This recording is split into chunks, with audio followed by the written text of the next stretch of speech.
So thank you to everyone for joining today's Linux Foundation Decentralized Trust meetup. We are going to discuss exploring a modular approach towards standardizing generic zk-SNARKs. If you're on the call live, you're welcome to ask questions, share ideas and input. We welcome the conversation. If you're watching the recording afterwards, we'll put some links in the notes and we welcome you. This is an open source community. We welcome you to get involved. So check out the repo, join the discussion after the fact. We certainly want your input going forward as well. And with that, I will hand it off to you, Ying. Thank you, David. And thank you for joining. So I'm going to introduce this topic and introduce the rest of our speakers. Um, so yeah, we've set up a lab with the Linux Foundation Decentralized Trust to explore a modular approach to standardizing generic zk-SNARKs. And today is our first virtual meetup, and we have Mary, McKelly, and Srinath who were kind enough to join and share about their work. So, Mary will tell us about her work with the Plonkish arithmetisation working group.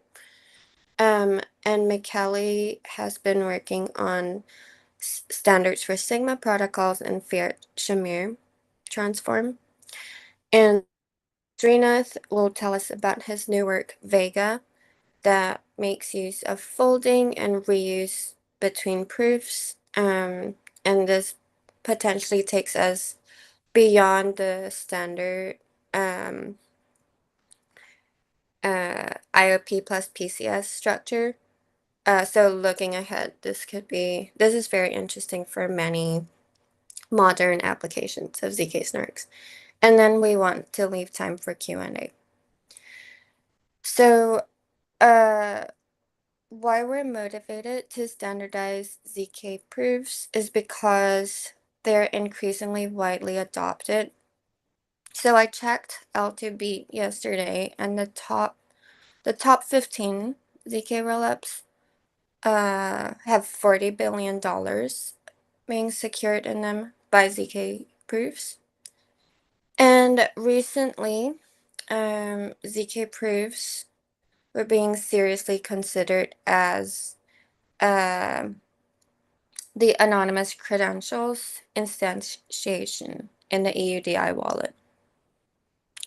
And this could potentially be deployed across all the member states.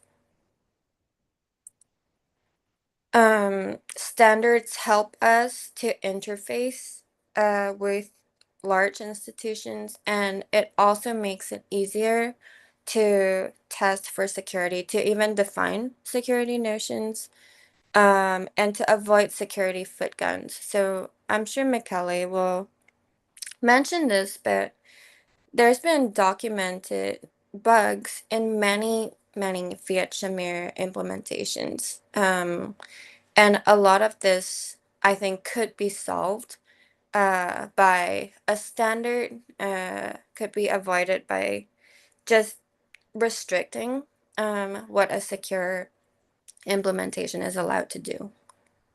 Um, and I think maybe one of the most common concerns I've heard is that we're too early for standards, and that basically every other month there's this new improvement or a new scheme.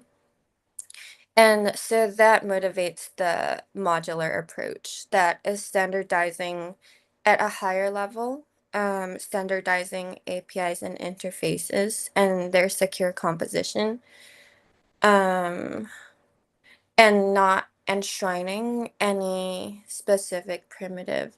So yes, I think there's challenges as well to a generic approach because uh, practically speaking, all optimizations kind of break abstractions. And also keeping it generic introduces this degree of freedom, which sometimes can be harmful instead of helpful for practitioners. Um, like, but that this is that the rapid pace of development is definitely one reason we're starting with modular components. Um, please interrupt me at any time if you have questions. So last year at Real World Crypto, Anya Lehman also mentioned this idea of the standards light process. That basically, oh, sorry. Yeah, to have a separate standards light process, um, apart from the minimal core primitive. So basically, we should apply a very high level of rigor to the minimal core primitive, but exclude from it use case and application specific variants. So, in my mind, that's like defining interfaces, defining how to compose them, but allowing each use case to create their own standards light. Uh, but you can see here that, see, if the standard is so powerful that it will enable all use cases, then it might not be as useful. So it's definitely a balancing act here. Um, so this diagram is adapted from a presentation that Mary gave, and it lays out the components that underlie a zk-SNARK construction. And today, yeah, and Sigma protocols are this primitive that appear everywhere. And I'm sure Michele will tell us more about where it's useful here. For example, linking proofs, very common use. And here are some popular instantiations of each of these components. Spartan is by Srinath. And so Mary will tell us later about the Plonkish working groups work on specifying the Plonkish arithmetisation. There's been not as much work yet on polynomial IOPs. For polynomial commitment schemes, the ArcWorks library actually provides a already very nice interface that they've reused across multiple PCSs, and we drew upon that for inspiration in this polycommit IETF draft. And then Michele will tell us about Fiat-Shamir transform. They have a spongefish implementation that's been used in many projects already. And Michele will tell us about the Sigma protocols as well. So I'm gonna end off by mentioning some related efforts to standards. I think benchmarking is very related because fair benchmarks have to compare across different libraries, different instantiations, different variants. And so I've seen in a lot of benchmarking work that they're looking for common interfaces to compare. Another related effort is formal verification. I think the Plonkish working group has started to work on this. So once again, formal verification, they start from primitives that have proofs, like theorems that are well known, well understood, and compose them securely. So I think there's a lot of overlap with our approach as well. And I wanted to mention as well a related but different approach. So Google Longfellow has an IETF draft for libzk and is end-to-end just specifying their proof system that uses GKR and Ligero. And so this is a different approach because it's not modular. It's a very tightly integrated, highly optimized, self-contained um, standard. Um, so there's pros and cons to this. But I recommend reading this standard as well. It's very nice because they use very, very few primitives and assumptions. It's a very short standard. Um, and we had worked last year with folks at the W3C Data Integrity Community Group.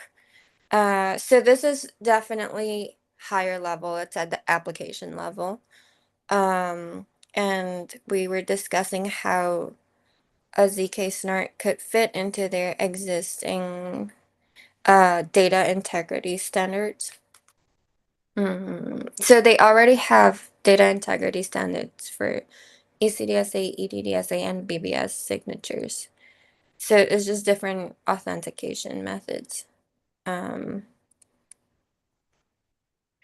So I'm not gonna go through these questions in detail. I'm gonna leave more time for our speakers here. Yeah, thank you. That's all I had.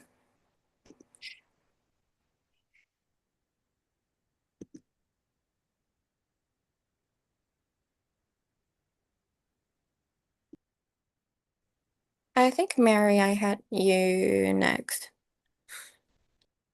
I think there's a question from Otto. Oh. Hi, Jington. Just wanted to congratulate you. Great work, and I'm really happy to see that you have continued working through this, engaging with the various community standardization organizations. I definitely agree that the right approach is to not favor one proving system over another. If anything, there will be more innovation in this front. Post-quantum also presents many challenges in that respect. So definitely the envelope is the right approach. I know that previously you had engaged the IETF to try to get something going. Also curious about the potential engagement with the W3C CCG. What was your experience there? Is that still a goal, or are you trying to go a different route now? Just curious. Yeah, I think we had submitted the polynomial commitment scheme draft too early. And that's the feedback we got from IETF. I think basically they want evidence of a community and of adoption already. That's what McKelly did. So he can tell you more his experience. But he was at IRTF, I think. So I think working with Linux Foundation Decentralized Trust uh is will allow us to incubate this draft before then submitting it to IRTF or IETF. Also, another feedback I got from them is they're not used to meta standards. So they are more used to the Google style of self-contained standards specifying like what's happening on the wire. Um, but yeah. Michaela, do you have stuff to add? Like your experience with standards bodies? Yeah, on my end, I'm carrying two standards about zero knowledge proofs within the IETF, specifically within the cryptography forum, the CFRG, and I'm interacting a little bit with the W3C. Kind of agree with Intan that effectively it has been proven effective for me to show concrete adoption or concrete use cases. And within the W3C, there is more of a web focus. So in this direction, it wouldn't be, there are different type of application that you will like to favor, and different type of application, different properties are needed. In identity, not always is succinctness needed. It's more about zero knowledge. In the case of zk rollups, you don't need as much zero knowledge. So I think it really depends on the applications, but I had a similar experience talking to these entities.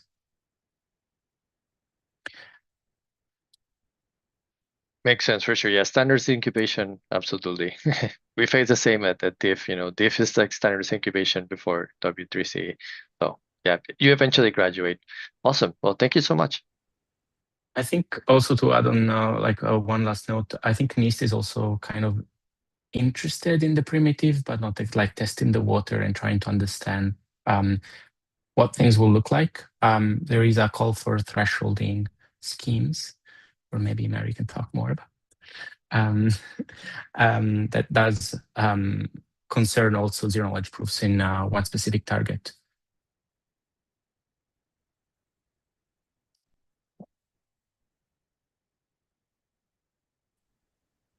Yeah, their call for threshold schemes has a key generation process where they're specifically interested in certain primitives which they're hoping to thresholdize, being able to prove that those have been generated correctly. And in their call for proposals, they have basically given a list of the types of statements that they would be interested in having zero knowledge proofs for. Yeah, I think next on the agenda was me to go, but I'm also aware that Makale has a hard stop, so maybe you want to go next. I'm happy to let you to go first if not.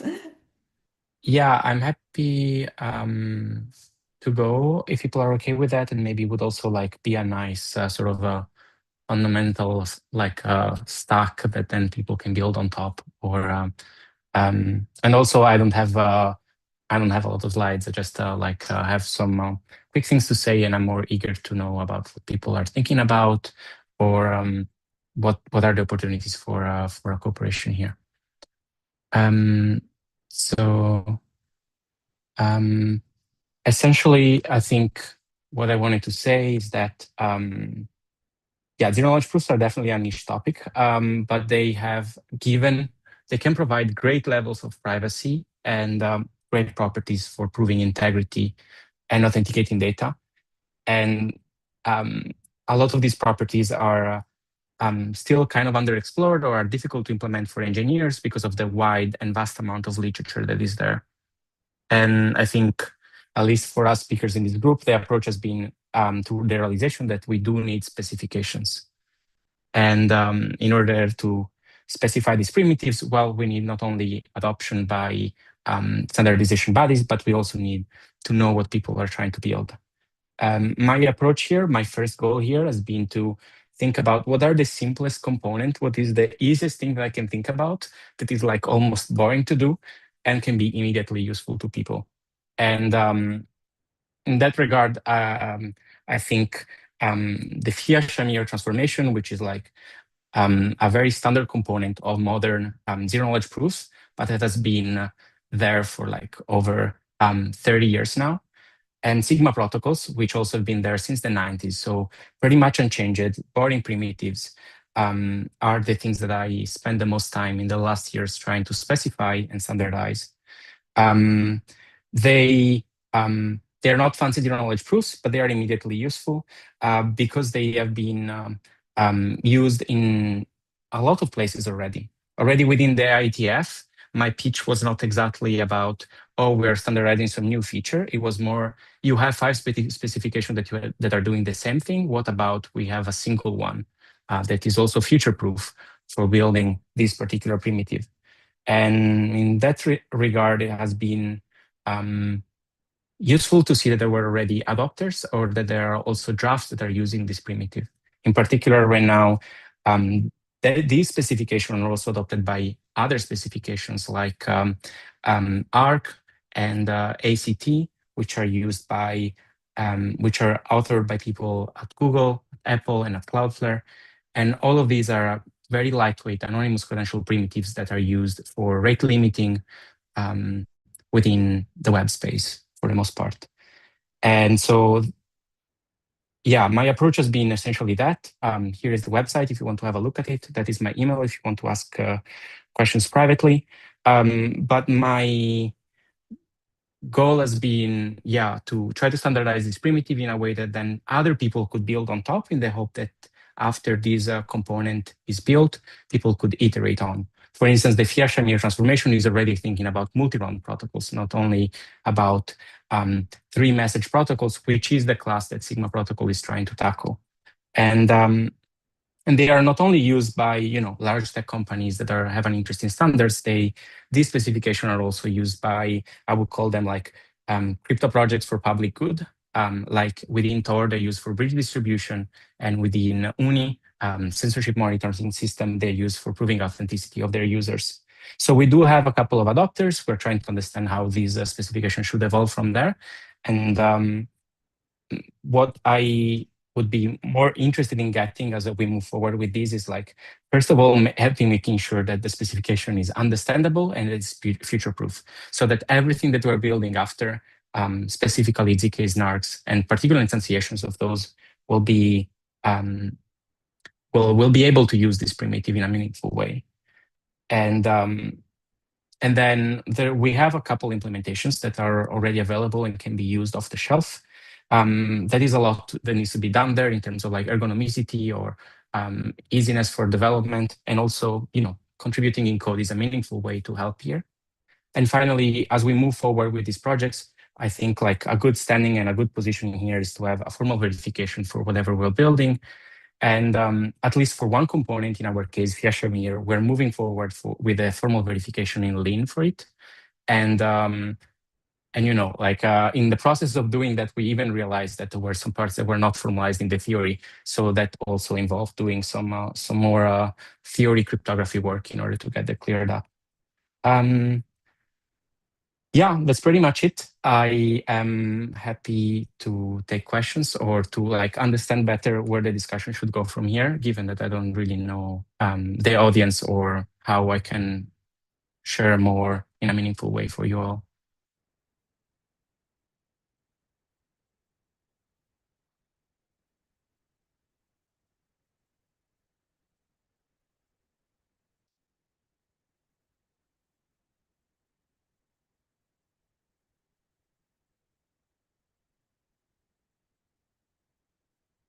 Okay, I guess I'll pass it to Mary then. I don't know if people heard me, but I guess the only meaningful way forward here is to just go ahead regardless. We did hear you. It's just that I don't know.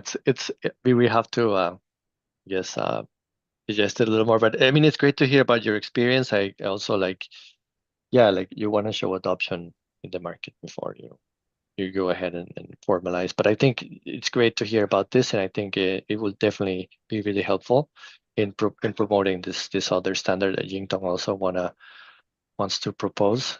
Your experience definitely invaluable there for sure. Yeah, and I think concerning what I'm doing lacks some important properties, specifically succinctness. And I do believe there is no world in which checking computation being cheaper than recomputing will not be useful. It will certainly be useful. People will ask for it. So I do believe that as soon as this stuff is done, people will ask for shorter proof size and then shorter verification and verification time.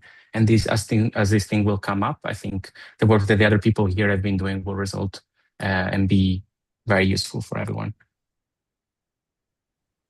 I think, Michele, one thing I was interested, because I was looking at the Linux Foundation Decentralized Trust repo and seeing the other protocols that are there, and a lot of them mention zero knowledge proofs. So that's one reason I found this community would be interesting.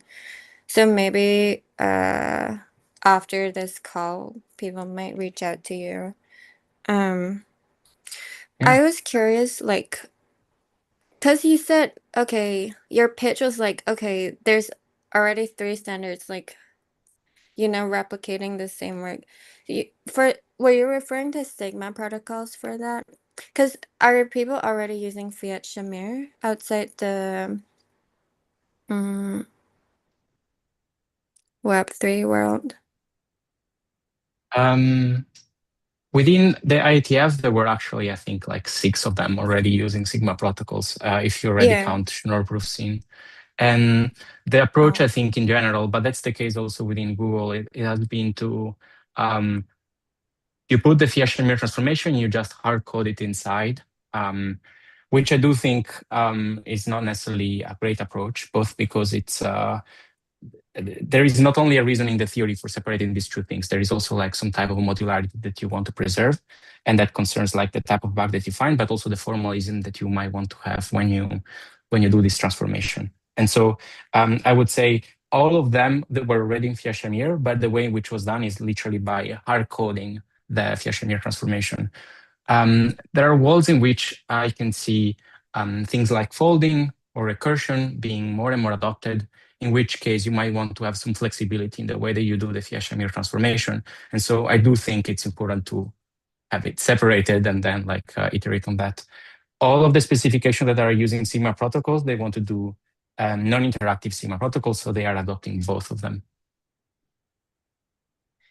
And did you also run into this issue where they want the standards to be like specified down to the wire? What happens? Yeah, we are building test vectors for both Fiat-Shamir and Oh. Sigma protocols. Like one of the annoying things that like it's really like not a theoretical problem. It's one of those boring like problems. It's like, how do you have a deterministic random number generator for testing this thing? How do you build an interface for that, etc.? Yeah, that is like something that popped up like yesterday again when discussing with adopters.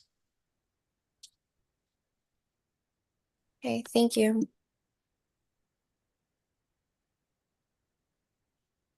So Michelle, I have a quick Yeah. question for you. Yeah. Please.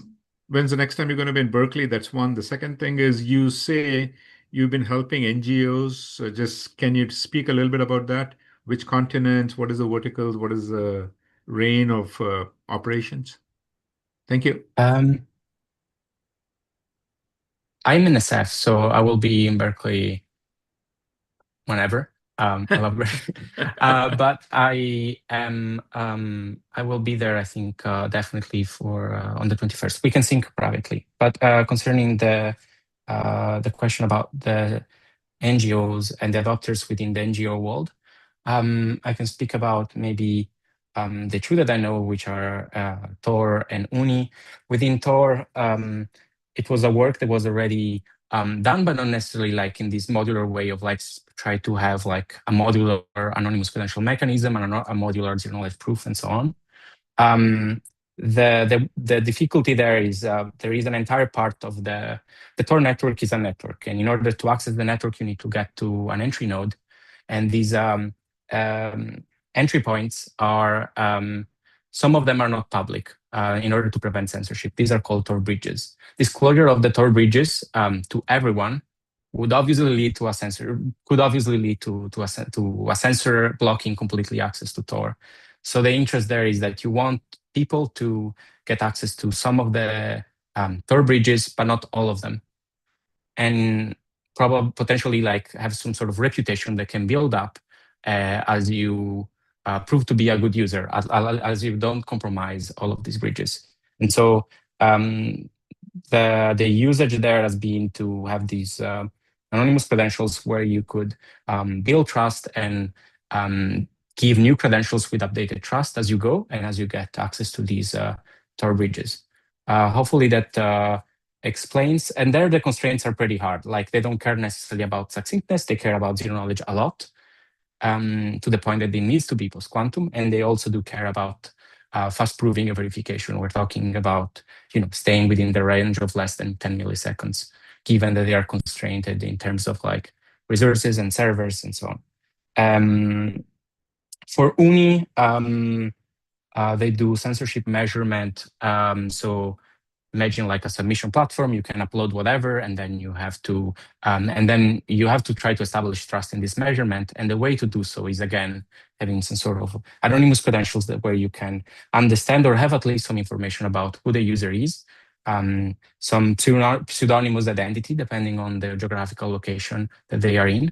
And how do you square the two in such a way that you're not incriminating the user submitting these measurements?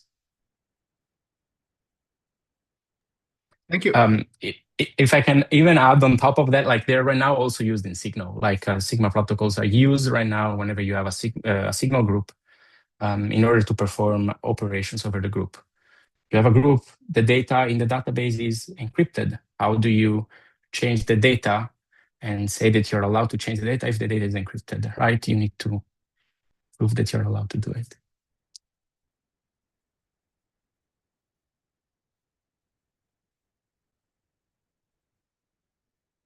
Yeah.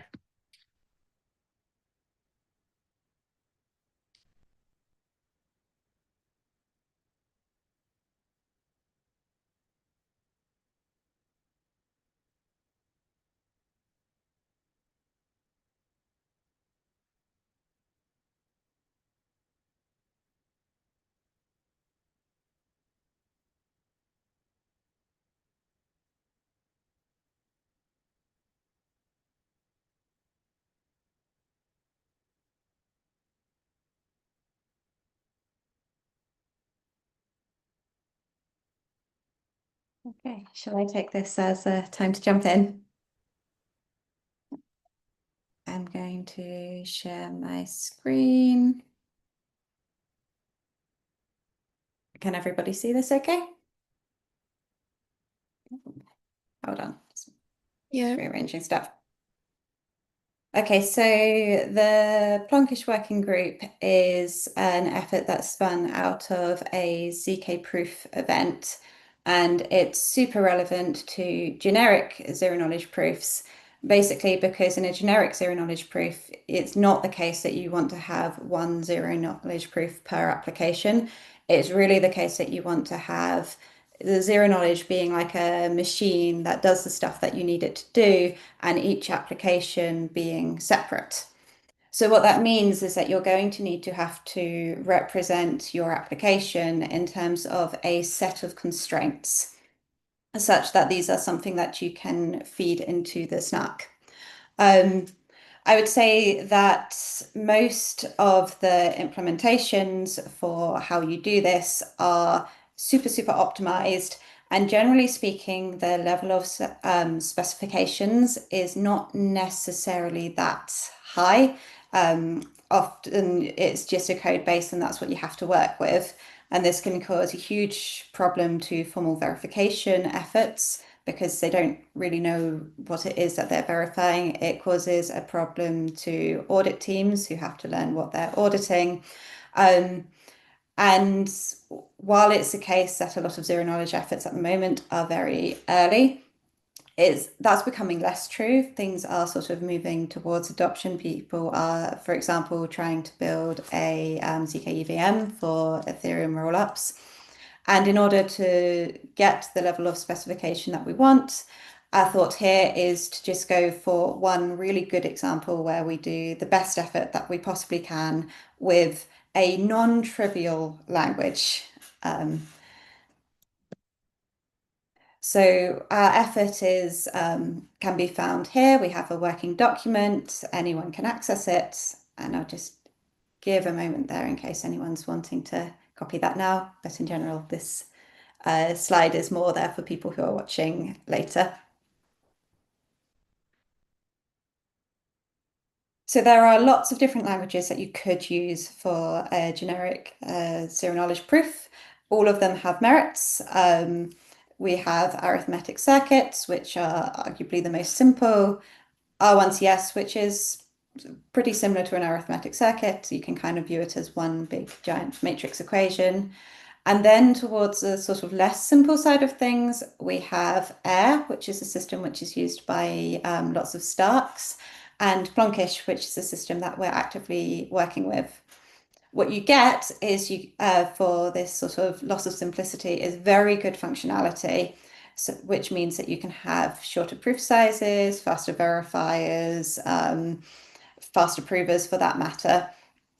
But it does make the work in trying to do specifications a bit more tricky. By the way, I didn't mention at the start, if anyone has any questions as they go along, do feel free to interrupt me.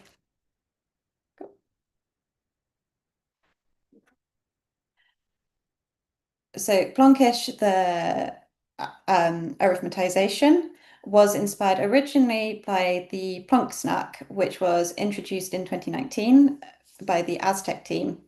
And this is a very, very small proof, so less than 1 kilobyte with fast verification. And the breakthrough here from a research and practical point of view was in the universal setup. So early SNARKs often had a trusted setup, which basically meant that you had to trust a central party to generate your parameters securely. And if that central party had happened to be malicious, then it would be the case that they would be able to forge proofs, making your system, what's the word? Well, breakable by a centralized party.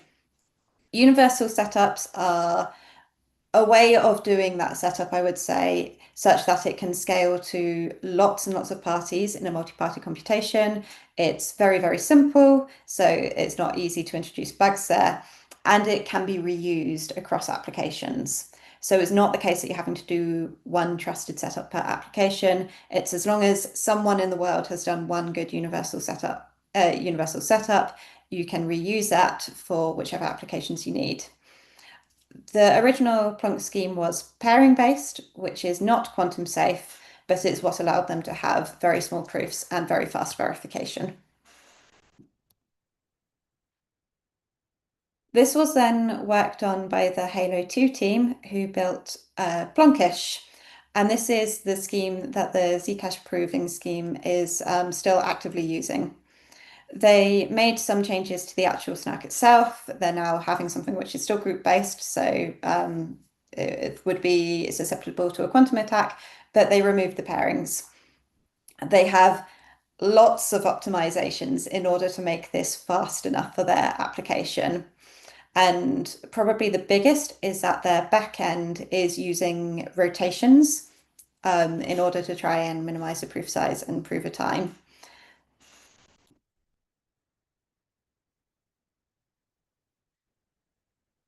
So the Plonkish system, again adapted, none of these schemes look exactly the same, but something that looks pretty similar to it was used in the Polygon 2 library.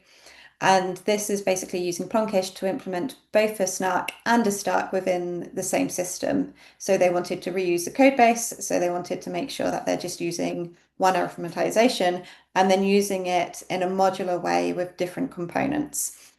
The reason they wanted to do this was for fast recursion, which I don't think is really relevant to this talk, so I'm not going to go into that. But one thing that they did do here is they implemented a STARK, which is then quantum safe because all they're using is hash functions. They're not using any groups. They're not using any pairings. So the SNARK wrapper would still be susceptible to quantum attacks, but the STARK would not be. This has now been deprecated in favor of Plonky 3, which really built upon this work. It's the same team, I believe.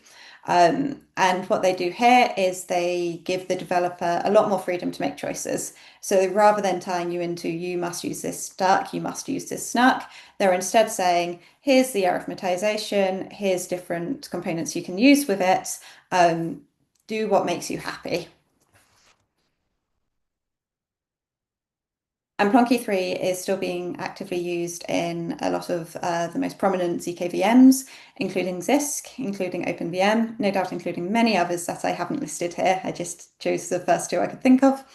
zk VMs are really supposed to be user-friendly implementations of generic ZKPs. So if you're an implementer and you don't want to know how a SNARK works, you just want to code something up in a virtual machine that looks familiar to you and have the backend do its thing, then you would use a zk VM. And these have some fairly big applications to blockchain rollups. Is everyone still with me so far? Yingtong, I can see you, so could you give me a thumbs up? Yes. Brilliant.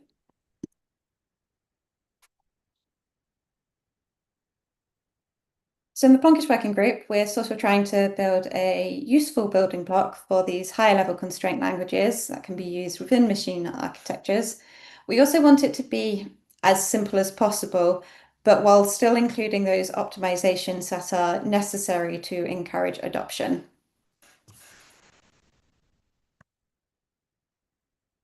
And what do I mean by optimizations? In practice, a lot of optimization implementations swap what we call copy constraints for rotation constraints. And there's efficiency reasons for why you want to do this.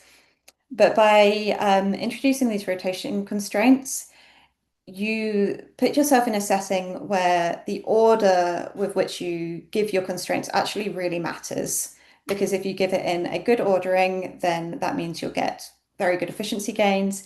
If your ordering is less good, then you might get negative efficiency gains even. And so the aim is to have the back end handle that in a way which is secure and in a way which is not open to the developer making mistakes.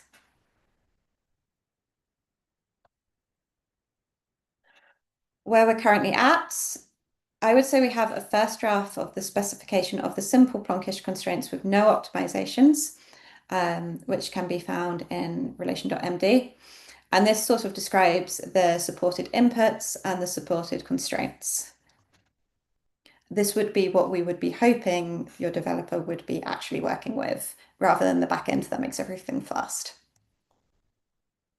I'm not expecting you to read this, but this is just an example that I've pulled up for what it looks like in terms of our table of inputs.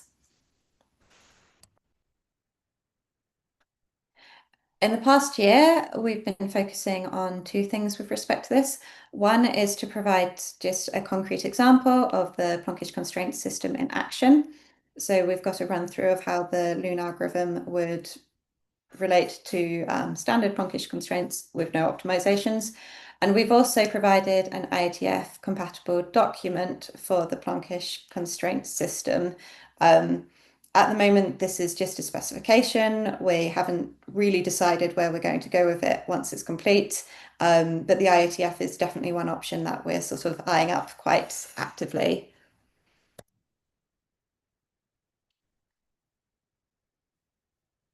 For the optimizations, we have specified what the optimized Plonkish constraint system looks like. And this is essentially the interoperable layer that would be used in a larger proving system, the layer that people would be looking at. Again, this is roughly what it looks like. Don't read it in too much detail. It's more just evidence that something's happening.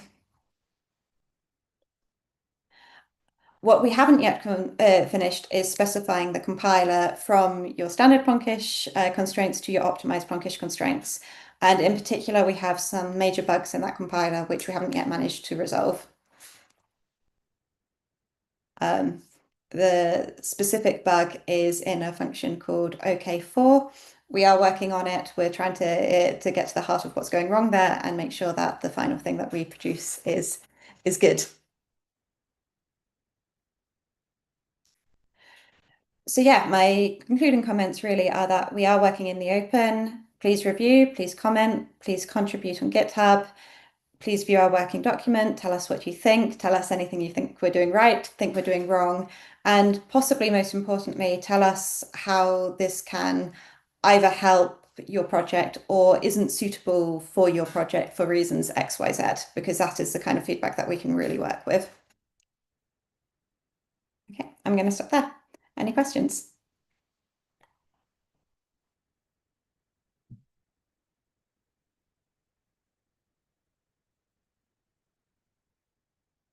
I think I see. Otto has a. Thanks, Mary. Super interesting. I mean, really, really cool to see this, and I love that you're building it in the open. It's great.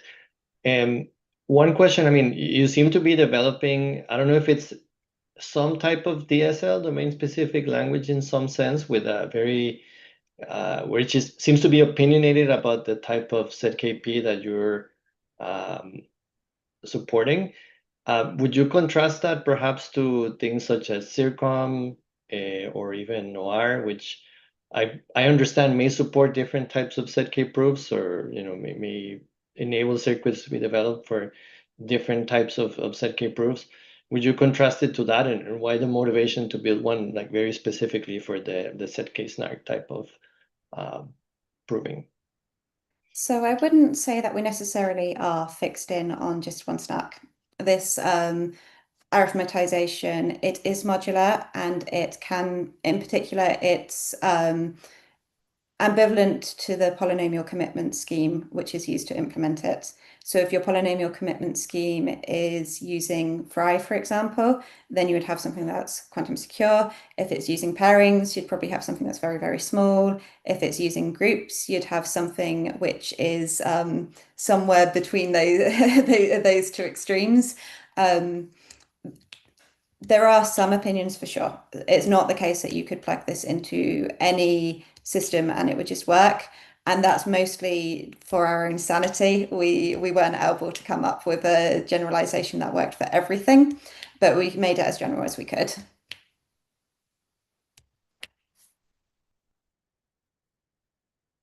Got it. No, super cool. I mean, it's very interesting to see. Great. Thank you. How has the formal verification work been going? Did you find that it's actually helpful, like Michele was saying, in helping you understand the standard? I think yes, but I'm hesitant to talk too much about the formal verification effort, largely because Dara's been the one that's leading that, and I'm not sure that I could do it justice.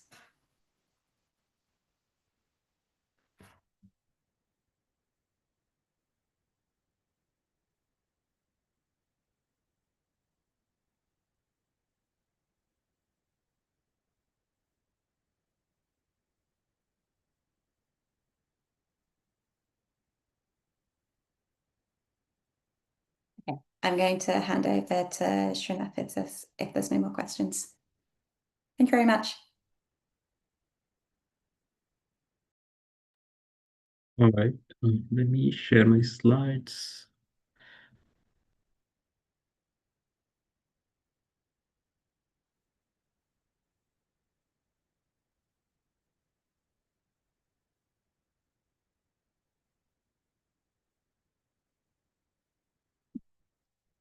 Can you see my slides? Yeah.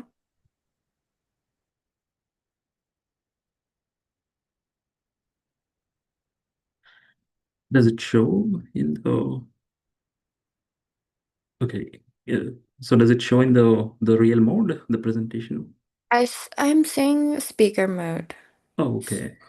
Yeah. Let me...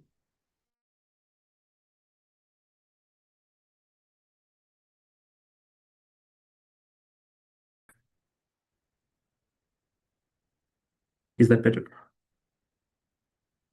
Yeah. Okay, got it. So I'm going to be talking about Vega, which is a low latency zero knowledge proof system over existing credentials. My hope here is that this is an end-to-end system. It uses some new capabilities, for example, using folding to handle uniform computation. So hopefully, by going through this, it informs standards around generic zk-SNARKs. So at a very high level, the goal of this work is to replace this paradigm of sending your ID with sending a ZKP proving that a predicate holds on the ID. So a predicate here could be age over 18, residence in a certain country, or just the position of a valid government issued ID. Okay. So at a very just set up the concrete setting here. The three parties: issuer, user, verifier. The issuer issues a credential M, including some attributes like date of birth, and also the device's public key, which is picked by the user. And then at some point later, the user wants to prove that they have a credential. So they produce a zero-knowledge proof. It proves three things. It proves that this original set of attributes is signed by the issuer. They also hold a valid signature using that can be verified with this PK device that's embedded inside the credential, and also that the M satisfies certain predicates of the verifier, for example, age over 18 or other things. And finally, the verifier verifies. The goal is that the verifier only learns the predicate holds, and the user is still in possession of the device to which the credential was devised. And this is commonly called device binding. So this is a very standard setup. It's also well known that general purpose or generic zk-SNARKs imply such zk credentials, and there have been many systems that have been built in the past. If you look at these systems, they all have some downsides. For example, Cinderella and zk-creds, which are some of the earliest works, they require a per circuit trusted setup because they build on specific zk-SNARKs. Crescent, one of the more recent works, provides a low online proving and verification latency, but it also requires a per circuit setup and has heavy offline prover work. Longfellow, which is another recent work, it avoids trusted setup, but has some downsides. For example, it has higher proving verification latency compared to Crescent. It also uses some custom cross-circuit linking protocols. So in contrast with these works, Vega is a client-side zero-knowledge proof system built on top of two proving schemes, Spartan and Neutron Nova. Vega, just like some of the earlier works, it does not require a trusted setup. It's also fast for a 2 kilobyte credential on a small machine. The prover just takes 200 milliseconds. The verifier is fast. It only takes 51 milliseconds. Proof length is small, like 150 kilobytes. It's not as small as, say, Planck's proofs, but this is still small. And another attribute of Vega is that the proving keys are small. So this prover can be run on a small device. And the paper describing this work is already available online at this link.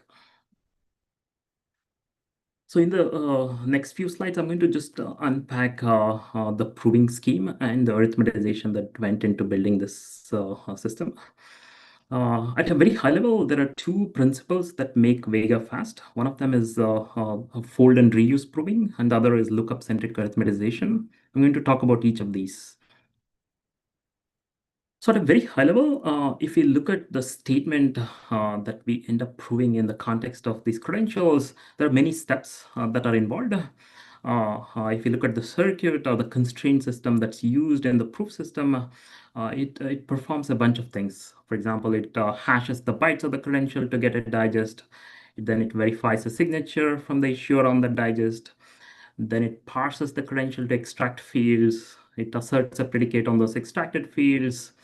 Finally, it also verifies a signature using the extracted device key on the verifier's nonce. So if you look at this, the first step turns out it's the most expensive, but it also is a repeated invocation of a compression function. And the other observation is that most of these steps don't actually depend on the verifier's input, which is the verifier's nonce.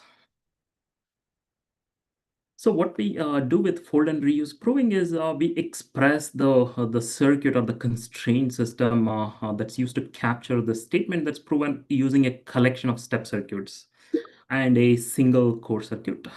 And all of these circuits are linked with some shared state. And they all have access to this shared witness. But each of the step circuits and the core circuit have their own witnesses. And these step circuits are used to compute, for example, in a particular setting, used to compute the SHA-256 computation. And the core circuit is used to parse the credential and also used for other things like signature verification and so on. So one other observation is that most of these witnesses remain the same across different presentations. So what we do is we divide the prover's work into two steps. One is a pre-processing phase and an online phase. So in the pre-processing phase, we simply have the prover commit to the witnesses that remain unchanged, and we are going to reuse these commitments. Of course, this does not provide any zero knowledge if you just reuse the commitment. So what the online phase does is it re-randomizes the commitments. And turns out by re-randomizing this, it's indistinguishable from freshly generated commitments. And for many commitment schemes, this is cheaper both asymptotically and concretely. So we get a much faster prover than if the prover were to compute all the commitments from scratch. So the prover that implements this setup where there are a collection of step circuits and a core circuit with shared witness, this prover is already open source and it's available from this link. So the second part of this fold and reuse is to fold repeated computation. So the key observation here is because all the step circuits are identical and they operate on different witnesses, we use neutron nova folding scheme to fold multiple steps into a single step. And the effect is that we just need to prove that single step. And then we prove that single step along with the core circuit using a Spartan. The key benefits of this architecture is that the prover key remains only requires the prover to store a single copy of the step circuit rather than the unrolled computation. Other benefit is that this also makes the setup work and proof generation much faster than if you were to apply a monolithic SNARK on the entire unrolled computation.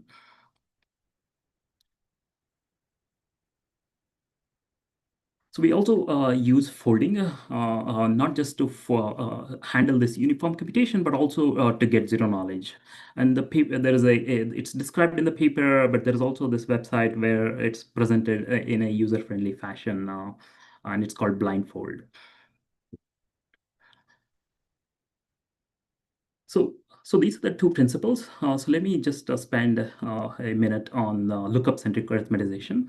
So in the context of credentials, so this credential is signed by the issuer. So we can view this credential as a table. And because this is signed by the issuer, we can assume that the table is well-formed or the credential is well-formed. So we don't really need to check whether the credential itself is well-formed.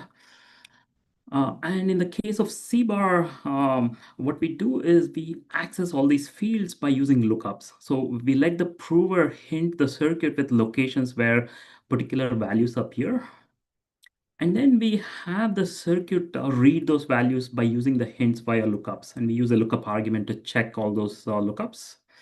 And then we also do some semantic and contiguity checks. Just to give you an example, when we read device key from the credential, we ensure that it starts with a particular prefix, and there's a device key that's a 10-byte prefix, and there's a map header, so on. And reading this device key just amounts to like 85 lookups.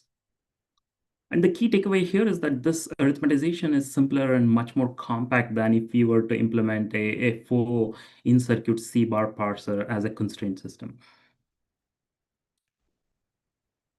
So there are also many other techniques that I didn't cover here. For example, the folding-based zk transformation, all efficiently verifying ECDSA signatures without using field emulation. And also for the in the context of zero-knowledge credentials, we also need to make sure that the circuit size trivially does not leak information. So we need circuits that can hash credentials while hiding the length of the messages hashed. So we implemented this system in ROS. The zk prover is already open source, but the circuits related to the MDL parsing and other benchmarks are not yet open source. Here is a table that depicts the performance of the various systems in the literature for this particular scenario of proving age is over 18. And this includes device binding. So the key takeaway here is that the online proving latency is very small.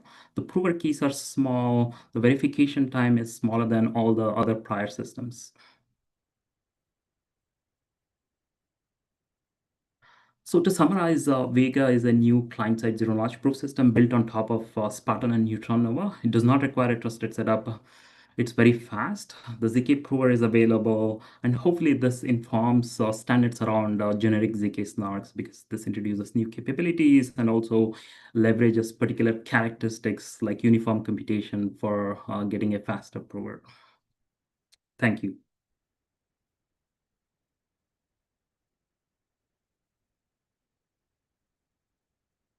I'm happy to take questions, so I hand it back to Tom. Thank you. Are there any questions? We're also at the hour, so if anyone has to go sooner, they can reach you at email. Otto has a question. Hey, thanks, Srinath. A great presentation, super interesting. Also to see, great to see that Spartan work is evolving even more. One of the big advantages that the folks from Longfellow promote is this need to not upgrade the device secure element because of the type of cryptography that is supported and the type of curves. Do you require any aspect of that to be upgraded, or how do you do the device binding, or if, do you have more details about that? Yeah, so currently we use for device binding we need to verify a signature from the device inside the constraint system, and that's done using a circuit that verifies ECDSA signatures. So if we were to switch to a new signature scheme, we would still definitely need to implement a circuit. I think this is unavoidable in any scheme. I think as long as if you are working with a circuit model, you would need to build a circuit to handle whatever new signature scheme is provided by the device. Okay, so it uses like an ECDSA in this type of case for the device binding itself, but yeah, over time that can vary. Okay, Yes. cool. Yeah, if the scheme changes, we would also need to change the circuit. Right, makes sense. All right. Thanks. Perfect.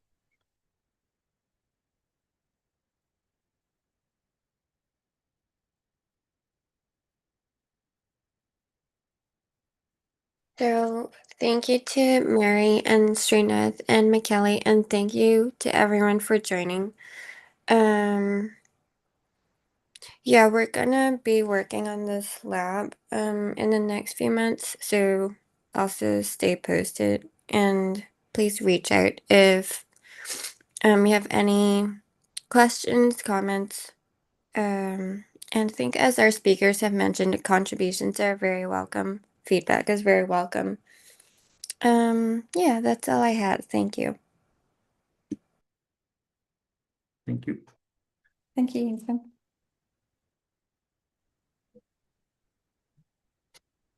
Thank you. See you guys. Thank you. Cheers.